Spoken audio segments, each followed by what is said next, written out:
السلام علیکم ورحمۃ اللہ وبرکاتہ نحمدہ ونصلی علی رسولہ الکریم اما بعد۔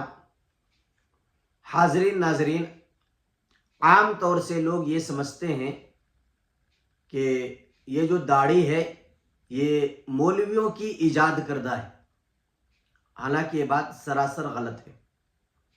اور بعض لوگ یہ سمجھتے ہیں کہ مولانا ہو، مولوی ہو، پڑھا لکھا ہو، حافظ ہو، عالم ہو، قاری ہو، مفتی ہو، امام ہو تو وہ لوگ داڑھی رکھیں۔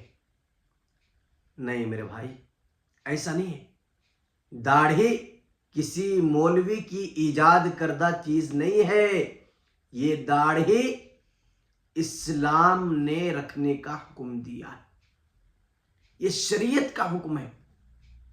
اللہ تعالیٰ نے کم و بیش 1,24,000 انبیاء علیہ السلام کو دنیا میں مبعوث فرمایا، اور 1,24,000 انبیاء علیہ السلام کی سنت۔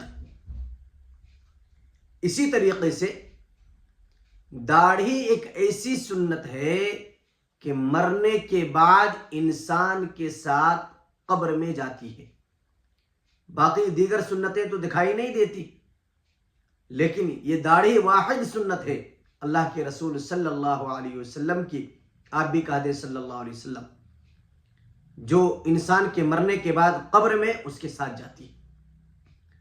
اور سائنسدانوں نے ریسرچ کیا ہے کہ جو شخص داڑھی رکھتا ہے تو داڑھی کے رکھنے کی وجہ سے عام طور سے اور بہت سارے حباب کینسر جیسے مرض سے محفوظ ہو جاتے ہیں۔